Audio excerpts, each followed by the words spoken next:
नमस्कार दोस्तों, मैं अर्जुन आपका स्वागत करता हूँ स्टी बाय अर्जुन के यूट्यूब चैनल में। तो दोस्तों आज की हमारी क्लास है बौद्ध धर्म के बारे में। जो है दोस्तों आज की हमारी तीसरी क्लास है।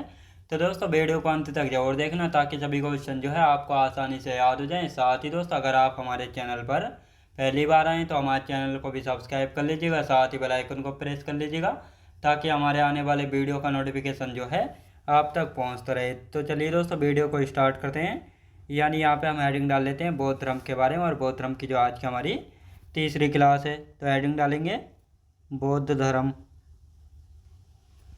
बौद्ध धर्म की यदि बात की जाए तो दोस्तों बौद्ध धर्म की जो आज की हमारी तीसरी क्लास है, और आज की क्लास में हम जानने वाले हैं बौद्ध संगीतियों के बारे में जो है जानेंगे।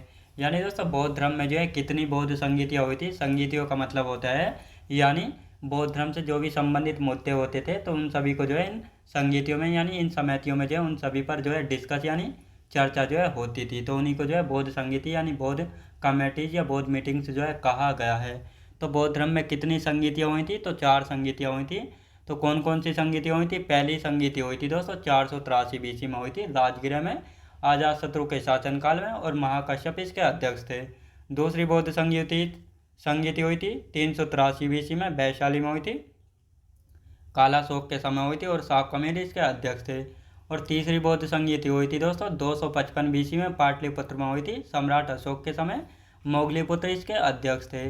और चौथी बौद्ध संगीति की हम बात करते हैं तो ये हुई थी दोस्तों पहली शताब्दी में, कुंडलवन जम्मू कश्मीर में हुई थी, कनिष्क के शासनकाल में, वसुमित्र इसके अध्यक्ष थे। और उपाध्यक्ष की यदि बात की जाए तो अश्व घोष जो है दोस्तों इसके कौन थे? उपाध्यक्ष थे। यानी चौथी बौद्ध संगीति में अध्यक्ष तो थे ही और उपाध्यक्ष भी थे। तो यहाँ पे हेडिंग डाल लेते हैं दोस्तों हम, बौद्ध धर्म की 4 संगीतियाँ हुई थी।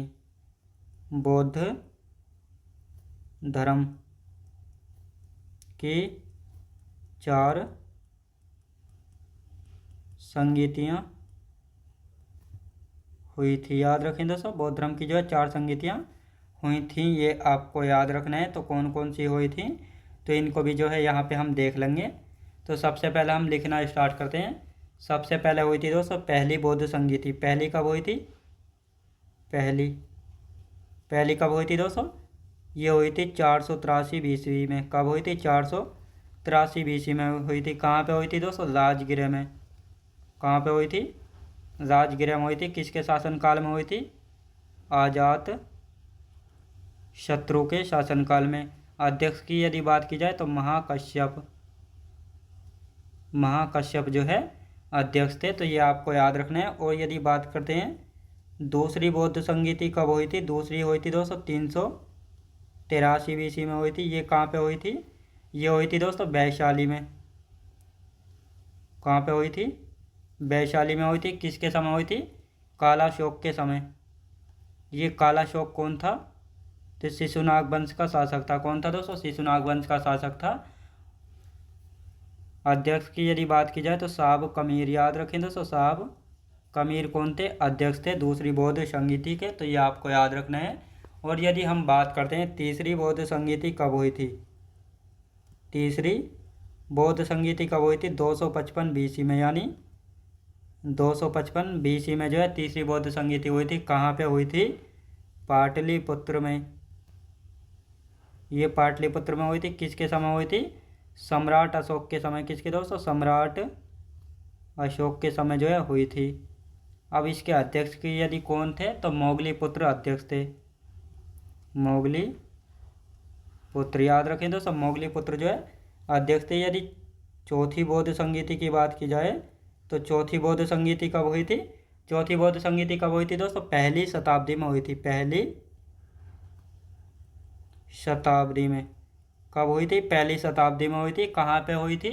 कुंडलवन जम्मू कश्मीर में। कुंडलवन जम्मू एंड कश्मीर में हुई थी। किसके समय हुई थी ये हुई थी दोस्तों कनिष्क के समय। कनिष्क के समय हुई थी। तो ये आपको याद रखना। अध्यक्ष कौन थे? वसुमित्र। और उपाध्यक्ष की यदि बात की जाए उपाध्यक्ष कौन थे? अश्व घोष थे। कौन थे दोस्तों? अश्व घोष जो है कौन थे? उपाध्यक्ष थे। और यही अश्व घोष हैं जो कि कनिष्क के दरबारी कवि थे। कौन थे दोस्तों? कनिष्क के दरबारी कवि भी कौन थे? अश्व घोष थे। तो ये आपको याद रखना है। अब दोस्तों यहाँ पे आते हैं चौथी बौद्ध संगीति के बाद जो है बौद्ध धर्म दो शाखाओं में जो है बट गया था। तो कौन कौन सी दो शाखाओं में जो है बौद्ध धर्म बट गया चौथी बौद्ध संगीति के बाद? तो यहाँ पे हम लिख लेते हैं, यानी चौथी बौद्ध संगीति के बाद जो है बौद्ध धर्म दो शाखाओं में जो है बट गया था। पहली शाखा थी महायान शाखा, जिसके अध्यक्ष बने थे वसुमित्र। इस शाखा के लोग जो है महात्मा बुद्ध को ईश्वर समझते थे, यानी भगवान मानते थे, और इन्होंने जो है नए नियम बनाए थे। और इस शाखा को मानने वाले देश कौन कौन से थे? चाइना, जापान, कोरिया, भूटान और म्यांमार।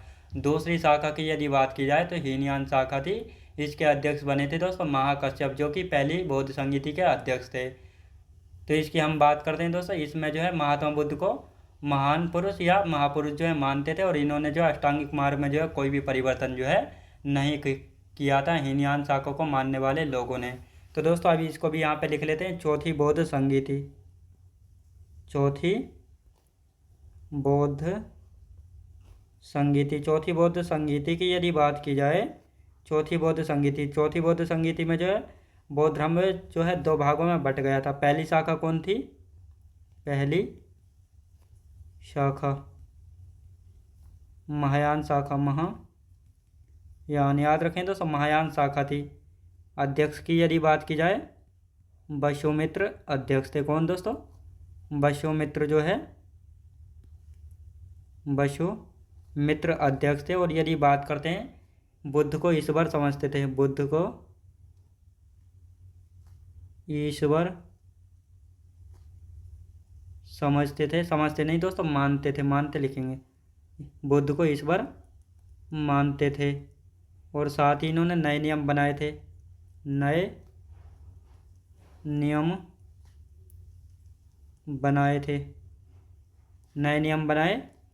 अब दोस्तों यहाँ पे बात करते हैं इस शाखा को मानने वाले देश, जैसे चीन हो गया, जापान, कोरिया,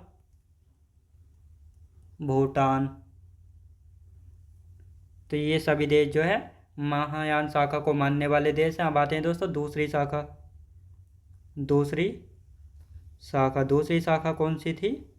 दूसरी शाखा की बात करते हैं तो हीनयान शाखा थी। कौन सी दोस्तों? हीनयान शाखा। इसके अध्यक्ष कौन थे दोस्तों? महाकश्यप थे, महाकश्यप।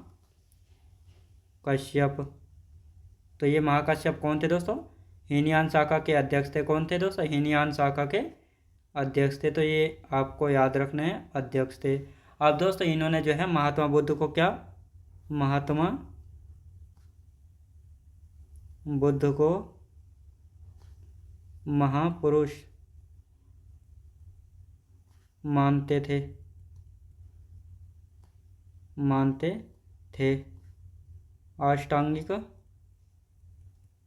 अष्टांगिक मार्ग में कोई परिवर्तन नहीं किया था। याद रखें दोस्तों, अष्टांगिक मार्ग में जो है कोई भी परिवर्तन जो है नहीं किया था। तो ये आपको याद रखना है। अब दोस्तों यहाँ पे हम पहले इनको रिवीजन कर लेते हैं, और उसके बाद जो है बौद्ध मठों के बारे में जो है फिर अच्छे से जानेंगे। तो दोस्तों एक बार हम रिवीजन कर लेते हैं यहाँ पे इनका। तो यहाँ पे बात करते हैं बौद्ध धर्म में जो है 4 बौद्ध संगीतियाँ हुई थी। तो 4 संगीतियाँ कौन कौन सी हुई थी? पहली बौद्ध संगीति हुई थी 483 BC में, राजगृह में हुई थी अजातशत्रु के शासनकाल में, और महाकश्यप जो है दोस्तों अध्यक्ष थे। दूसरी बौद्ध संगीति की बात की जाए तो 383 BC में हुई थी, वैशाली में हुई थी, कालाशोक के समय हुई थी। और ये कालाशोक जो है शिशुनाग वंश का शासक था। और अजातशत्रु की यदि बात की जाए तो ये जो है हर्यक वंश का शासक था।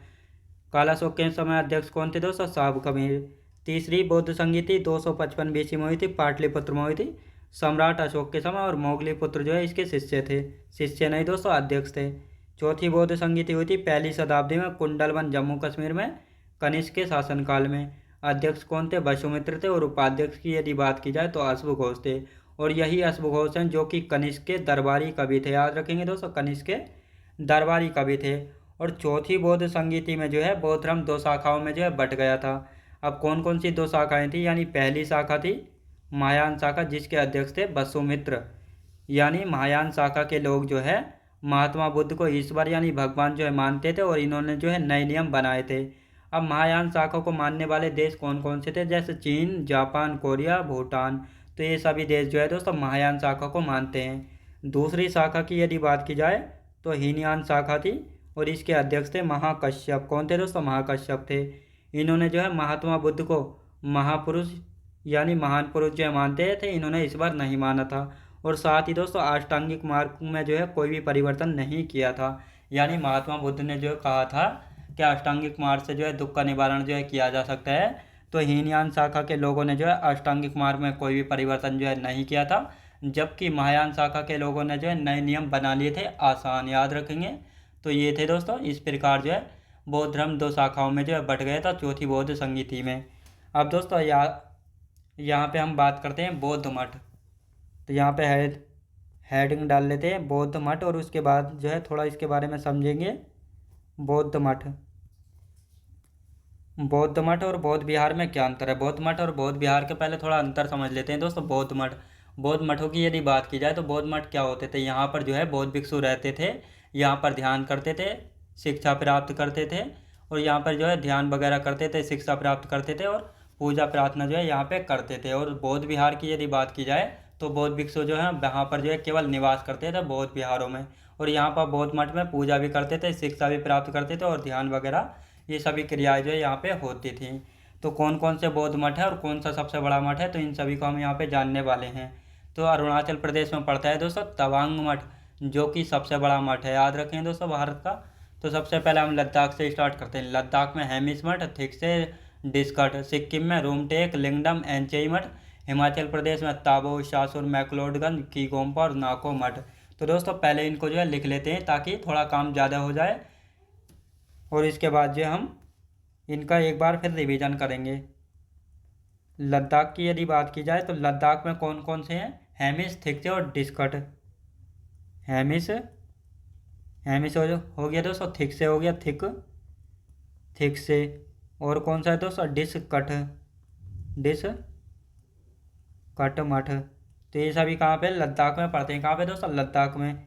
अब सिक्किम के देख लेते हैं।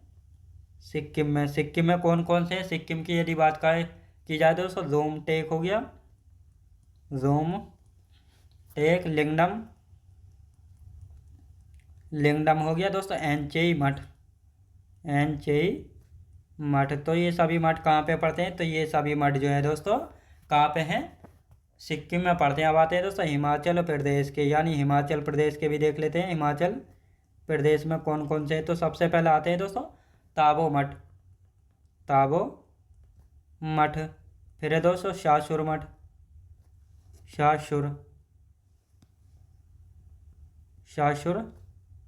मठ हो गया दोस्तों, सासुर मठ हो गया। फिर आते हैं दोस्तों सासुर के बाद मैक्लोडगंज,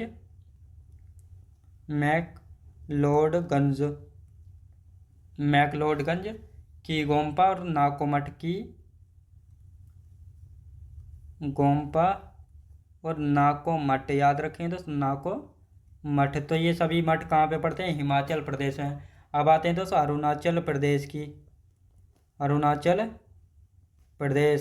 प्रदेश में कौन सा है? तवांग मठ है, तवांग मठ, याद रखें दोस्तों, तवांग मठ सबसे बड़ा मठ है, याद रखें दोस्तों, सबसे बड़ा मठ है। कहाँ पे पड़ता है? ये तवांग मठ जो है अरुणाचल प्रदेश में पड़ता है, और ये जो है सबसे बड़ा मठ है। अब आते हैं दोस्तों कर्नाटक में कौन कौन से मठ हैं? बेलकुप्पे और नामड्रा लिंग मठ लिखेंगे। बेलकुप्पे, नामड्रा लिंग मठ, याद रखें दोस्तों। ये दोनों कहाँ पे पड़ते हैं? ये दोनों जो है कर्नाटक में पड़ते हैं। अब आते हैं दोस्तों पश्चिम बंगाल के। पश्चिम बंगाल में कौन सा मठ है? पश्चिम बंगाल की यदि बात की जाए, पश्चिम बंगाल में पड़ता है घूम मठ। पश्चिम बंगाल घूम मठ, याद रखें दोस्तों, घूम मठ कहाँ पे पड़ता है? तो ये पड़ता है दोस्तों पश्चिम बंगाल में। अब आते हैं दोस्तों उत्तराखंड के। उत्तराखंड की यदि बात की जाए तो मिड्रालिंग मठ, याद रखें दोस्तों, मिड्रालिंग मठ कहाँ पे पड़ता है? उत्तराखंड में पड़ता है। कहाँ पे? उत्तराखंड में। अब आते हैं दोस्तों बिहार की यदि बात की जाए तो बिहार में कौन सा मठ है? बोधि मंडा मठ, याद रखें दोस्तों, बोधि मंडा मठ कहाँ पे पड़ता है? ये बिहार में पड़ता है। कहाँ पे दोस्तों? बिहार में जो है पड़ता है, तो ये आपको याद होने चाहिए। अब यहाँ पे दोस्तों इसका एक बार रिवीजन करेंगे, यानी कौन कौन से मठ हैं। तो लद्दाख में हेमिस थिक्से डिस्कट मठ, सिक्किम में दोस्तों लोमटेक लिंगडम एंचेई मठ, हिमाचल प्रदेश में ताबो शासुर मठ, मैक्लोडगंज कीगोम्पा और नाको मठ, अरुणाचल प्रदेश में तवांग मठ जो कि सबसे बड़ा मठ है, कर्नाटक में बेलकुप्पे और नामड्रालिंग मठ, पश्चिम बंगाल में घूम मठ, उत्तराखंड में मिड्रालिंग मठ और बिहार में दोस्तों बोधि मंडा मठ। तो दोस्तों यह मठ भी आपको अच्छे से समझ आ गए होंगे।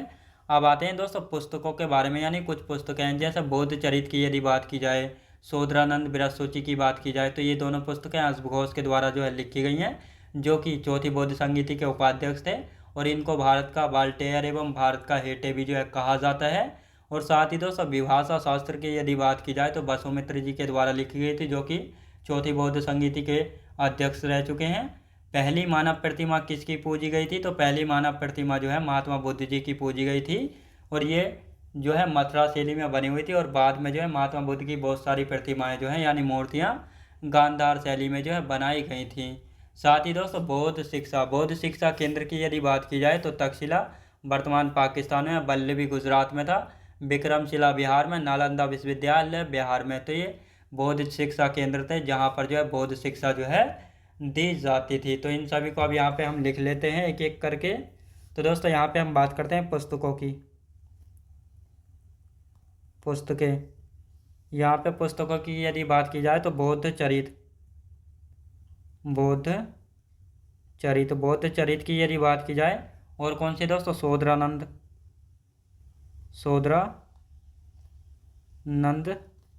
विरज सूची। तो ये दोनों पुस्तकें किसके द्वारा लिखी गई हैं, अश्व घोष के द्वारा लिखी गई हैं। इनको जो है दोस्तों भारत का वाल्टेयर एवं भारत का हेटे कहा जाता है, भारत का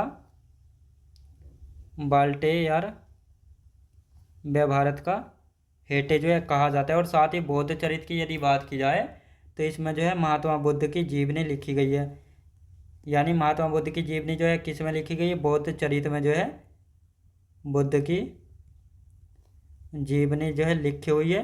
ये बौद्ध चरित्र किसने लिखी थी, तो ये दोस्तों अश्व घोष जी के द्वारा जो है लिखी गई थी।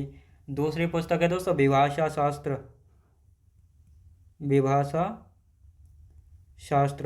शास्त्र को जो है किसके द्वारा लिखा गया है, वसुमित्र के द्वारा। किसके द्वारा दोस्तों, वसुमित्र के द्वारा जो है लिखा गया है। तो ये आपको याद रखना है अच्छे से। अब आते हैं दोस्तों पहली मानव प्रतिमा जो है किसकी पूजी गई थी, पहली मानव प्रतिमा किसकी पूजी गई थी, तो महात्मा बुद्ध की। किसकी दोस्तों, महात्मा बुद्ध की जो है पहली मानव प्रतिमा जो है पूजी गई थी, जो कि मथुरा शैली में बनी हुई थी, मथुरा शैली में बनी थी। याद रखें दोस्तों, मथुरा शैली में जो है बनी थी। बाद में गांधार शैली में भी बनाई गई थी, गांधार शैली में भी बनाई गई थी। याद रखें दोस्तों, बनाई गई थी, ये आपको याद रखना है। अब दोस्तों यहाँ पे हम बात करते हैं बौद्ध शिक्षा केंद्र, यानी कौन कौन से बौद्ध शिक्षा केंद्र है, तो इनको लिख लेते हैं। बौद्ध शिक्षा केंद्र की यदि बात की जाए तो कौन कौन से बौद्ध शिक्षा केंद्र हैं, तो इनको जो है यहाँ पे हम देख लेते हैं कौन कौन से हैं। तो सबसे पहले हम बात करते हैं दोस्तों तक्षशिला, ये हो गया दोस्तों तक्षशिला की यदि बात की जाए तो वर्तमान पाक में पड़ता है। याद रखें दोस्तों, वर्तमान पाक यानी पाकिस्तान में पड़ता है। बल्लभी की यदि बात की जाए, बल्लभी कहाँ पे, गुजरात में। और यदि बात की जाए दोस्तों विक्रमशिला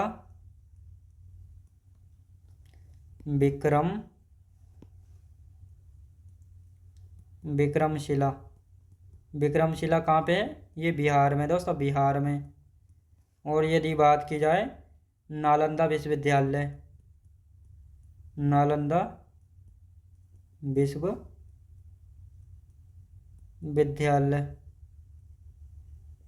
विश्वविद्यालय की यदि बात की जाए तो ये भी कहाँ पे था, ये भी दोस्तों कहाँ पे था, बिहार में था। याद रखें दोस्तों, ये भी कहाँ पे था, बिहार में था। तो ये आपको याद रखना है अच्छे से। तो यहाँ पे आप बात करते हैं तो दोस्तों बौद्ध धर्म की मान्यता, यानी बौद्ध धर्म में जो है किस किस को जो है माना गया है, तो इन सभी को जो है यहाँ पे हम देख लेते हैं ताकि आपको अच्छे से याद हो जाए। लिखेंगे बौद्ध धर्म की मान्यताएं, हेडिंग डाल लेते हैं बौद्ध धर्म की मान्यताएं। बौद्ध धर्म की मान्यता, यानी बौद्ध धर्म में जो है किन किन को मान्यता जो है दी गई है, तो इनके बारे में जानने वाले हैं। तो एक एक करके जानेंगे। जैसे हम बात करते हैं आत्मा, आत्मा की यदि बात की जाए तो बौद्ध धर्म में आत्मा को नहीं माना गया है। इन्होंने कहा है कि आत्मा नहीं होती है। बात करते हैं दोस्तों कर्मकांड की, कर्मकांड को माना है, बौद्ध धर्म में नहीं माना है कर्मकांड को भी। बात करते हैं वर्ण व्यवस्था, वर्ण व्यवस्था यानी जाति व्यवस्था नहीं माने है, बल्कि समानता को ज़्यादा महत्व दिया, यानी सभी समान हैं, इसको महत्व दिया है। फिर आते हैं दोस्तों ईश्वर में विश्वास, ईश्वर में विश्वास, ईश्वर में विश्वास नहीं रखते थे। याद रखें दोस्तों, ईश्वर में जो है विश्वास नहीं रखते थे, लेकिन इसके बावजूद भी जो है महात्मा बुद्ध को जो है ईश्वर माना था कुछ लोगों ने। यानी जब बौद्ध धर्म जो है दो शाखाओं में बट गया था, महायान शाखा के लोग जो है यानी महात्मा बुद्ध को ईश्वर जो है मानते थे, जबकि महात्मा बुद्ध ने खुद ईश्वर को नहीं माना था, बल्कि लोगों ने जो है उनको ईश्वर बना दिया था। तो ये आपको अच्छे से समझना चाहिए। अब यहाँ पे हम बात करते हैं वेदों में विश्वास, वेदों में विश्वास, वेदों में विश्वास की यदि बात की जाए तो महात्मा बुद्ध ने वेदों में विश्वास नहीं किया था। और यहाँ पे हम बात करते हैं मूर्ति पूजा में विश्वास नहीं किया था, मूर्ति पूजा में विश्वास, इन्होंने जो है मूर्ति पूजा में विश्वास नहीं किया था। लेकिन इसके बावजूद भी जो है पहली मानव प्रतिमा किसकी पूजी गई थी, महात्मा बुद्ध जी की जो है पूजी गई थी। अब आते हैं दोस्तों पुनर्जन्म, पुनर्जन्म की यदि बात की जाए तो पुनर्जन्म को जो है माना है, यानी इन्होंने कहा है पुनर्जन्म होता है, पुनर्जन्म को जो है माना है। साथ ही मध्यम मार्ग से निर्वाण की प्राप्ति की जा सकती है, निर्वाण की प्राप्ति जो है की जा सकती है। याद रखें दोस्तों, यानी मध्यम मार्ग से जो है निर्वाण की प्राप्ति जो है की जा सकती है। तो ये है बौद्ध मान्यताएं, तो ये आपको याद रखना है। अब इनका एक बार रिवीजन करेंगे। यहाँ पे पुस्तकों की यदि बात की जाए तो बौद्ध चरित्र, बौद्ध चरित्र की बात की जाए तो इसमें महात्मा बुद्ध जी की जीवनी लिखी हुई है और शोधरानंद ब्रज सोची।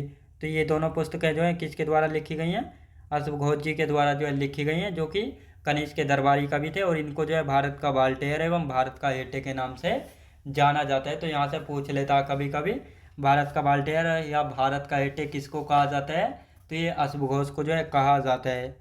विभाषा शास्त्र किसने लिखी थी, वसुमित्र के द्वारा लिखी गई विभाषा शास्त्र। पहली मानव प्रतिमा किसकी पूजी गई थी, महात्मा बुद्ध की पूजी गई थी, जो कि गांधार शैली में बनी हुई थी और बाद में जो है यानी मथुरा शैली में बनी हुई थी, और बाद में जो है गांधार शैली में भी जो है इनकी बहुत सारी मूर्तियाँ जो है बनाई गई थी महात्मा बुद्ध की। बौद्ध शिक्षा केंद्र, जहाँ पर जो है बौद्ध शिक्षा दी जाती थी, तो कौन कौन से बौद्ध शिक्षा केंद्र हैं, तो बौद्ध शिक्षा केंद्र तक्षशिला जो है वर्तमान पाकिस्तान में पड़ता है, वल्लभी गुजरात में है, विक्रमशिला बिहार में, नालंदा विश्वविद्यालय बिहार में। तो ये सभी जो है बौद्ध शिक्षा केंद्र थे जहाँ पर जो है बौद्ध धर्म की शिक्षा जो है दी जाती थी। तो ये आपको याद रखना है। अब आते हैं बौद्ध धर्म की मान्यता, यानी बौद्ध धर्म में जो है किन किन को जो है माना जाता है। तो आत्मा को माना गया था, बौद्ध धर्म में नहीं माना गया। कर्मकांड नहीं माना, यानी कोई भी कर्मकांड नहीं होता है। वर्ण व्यवस्था यानी जाति व्यवस्था को नहीं माना था, बल्कि समानता को ज़्यादा महत्व दिया था। ईश्वर में विश्वास नहीं किया था, यानी महात्मा बुद्ध ने जो है ईश्वर में विश्वास नहीं किया था, लेकिन लोगों ने जो है खुद महात्मा बुद्ध को जो है ईश्वर बना दिया था। यानी महायान शाखा के लोग जो है महात्मा बुद्ध को ईश्वर यानी भगवान जो है समझते थे। वेदों में विश्वास नहीं किया था, मूर्ति पूजा में विश्वास रखते थे नहीं रखते थे, लेकिन फिर भी मानव जो पहली मानव प्रतिमा किसकी पूजी गई थी, महात्मा बुद्ध की। पुनर्जन्म में जो है ये विश्वास रखते थे और कहते थे पुनर्जन्म होता है। मध्य मार्ग से निर्वाण की प्राप्ति की जाती है, तो इस बात को भी जो है मानते थे। तो ये आपको याद रखना है। अब आते हैं दोस्तों इंपॉर्टेंट फैक्ट देख लेते हैं। जैसे हर्मिका, हर्मिका की यदि बात की जाए तो हर्मिका जो है बौद्ध धर्म से संबंधित है। तोरण की बात की जाए तो ये भी बौद्ध धर्म से संबंधित है। मैदी की बात की जाए ये भी बौद्ध धर्म से संबंधित है। और यदि अंड की बात की जाए तो ये चारों जो हैं बौद्ध धर्म से संबंधित है। अब इनके अर्थ क्या क्या हैं, तो इनको भी जो है यहाँ पे देख लेते हैं। तो दोस्तों हर्मिका की यदि बात की जाए तो एक चौकोर बौद्ध रेलिंग होती है। और यदि तोरण की बात की जाए, जो बौद्ध स्तूप होते हैं तो उनके प्रवेश द्वार को जो है तोरण दर्शाता है। यदि मैदी की बात की जाए तो इसकी 4 दीवारी प्रदक्षिणी पथों को आच्छादित रखती है। और अंड की यदि बात की जाए तो अर्धवृत्ताकार मिट्टी का टीला होता है अंड। तो दोस्तों इन चारों पॉइंटों को जो है लिख लेते हैं। यहाँ से सीधा सीधा क्वेश्चन पूछा जाता है कि हर्मिका क्या है या किस धर्म से संबंधित है, तो ये आपको पता होना चाहिए। तो यहाँ पे लिखना स्टार्ट करेंगे। हर्मिका, हर्मिका की यदि बात की जाए दोस्तों, हर्मिका क्या है? एक चौकोर बौद्ध रेलिंग है। एक चौकोर बौद्ध रेलिंग है। याद रखें दोस्तों, एक चौकोर बौद्ध रेलिंग है, तो ये आपको याद रखना है, चौकोर बौद्ध रेलिंग है। यदि तोरण की बात की जाए, तोरण, यदि तोरण की बात की जाए तो बौद्ध स्तूप के प्रवेश द्वार को दर्शाता है। बौद्ध स्तूप के प्रवेश द्वार को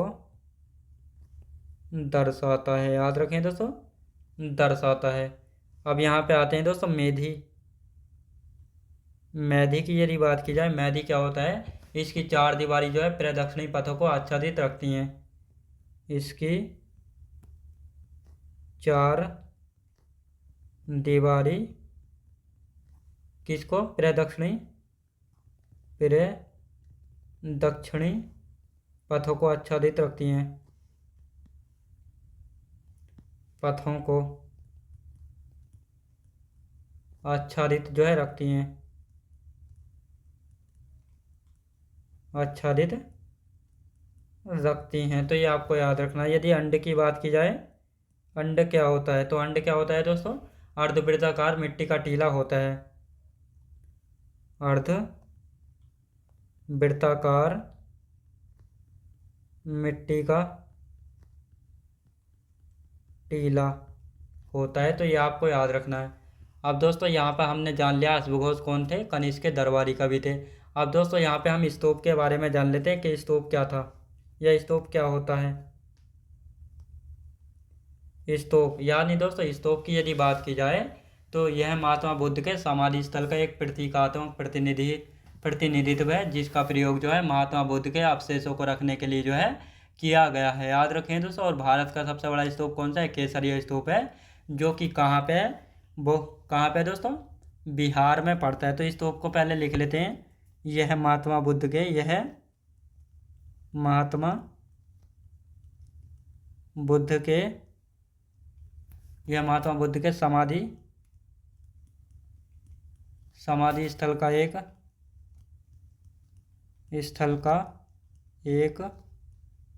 प्रतीकात्मक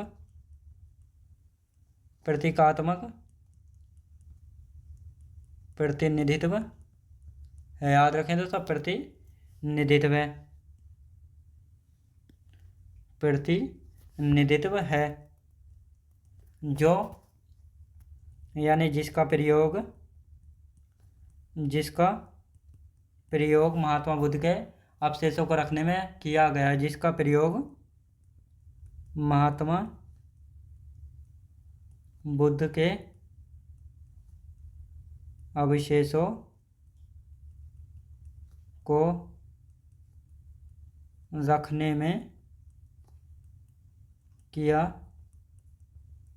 गया है। याद रखें दोस्तों, जिसका प्रयोग जो है महात्मा बुद्ध के अवशेषों को रखने में जो है किया गया है। दोस्तों अब यहाँ पे स्तूप की यदि बात करते हैं तो दोस्तों स्तूप जो है इस प्रकार से जो है, कुछ स्तूप जो है बना होता था। याद रखें दोस्तों, इस प्रकार से जो है ये स्तूप का जो है स्ट्रक्चर यानी ढांचा जो है होता था। अब इसका एक बार हम देख लेते हैं। यानी हर्मिका क्या होता है? एक चौकोर बौद्ध रेलिंग होती है। तोरण क्या होता है? जो बौद्ध स्तूप होते हैं उनके जो प्रवेश द्वार होता है, तो उसको जो ये दर्शाता है। मैदी इसकी 4 दीवारी प्रदक्षिणी पथों को जो आच्छादित रखती है। अंडे क्या होता है? अर्धवृत्ताकार मिट्टी का टीला जो है होता है। स्तूप की यदि बात की जाए तो यह महात्मा बुद्ध के समाधि स्थल को जो है एक प्रतीकात्मक प्रतिनिधित्व है, जिसका प्रयोग महात्मा बुद्ध के अवशेषों को रखने में जो है किया गया है। तो ये आपको याद रखना है। तो दोस्तों आज की क्लास जो हमारी यहीं तक रहेगी, और बाकी के जो स्तूप बचे हैं इन सभी को हम कल की क्लास में कंटिन्यू करेंगे। तो दोस्तों मैं उम्मीद करता हूँ आपको वीडियो क्वालिटी कंटेंट वगैरह सभी कुछ आपको पसंद आया होगा। पसंद आया हो तो लाइक से और सब्सक्राइब करना बिल्कुल भी ना भूलें। साथ ही दोस्तों अगर आप हमारे चैनल पर पहली बार आएँ तो हमारे चैनल को भी सब्सक्राइब कर लीजिएगा। साथ ही बेल आइकन को प्रेस कर लीजिएगा ताकि हमारे आने वाले वीडियो का नोटिफिकेशन जो है आप तक पहुँचता रहे। तो चलिए दोस्तों मिलते हैं नेक्स्ट वीडियोज़ में।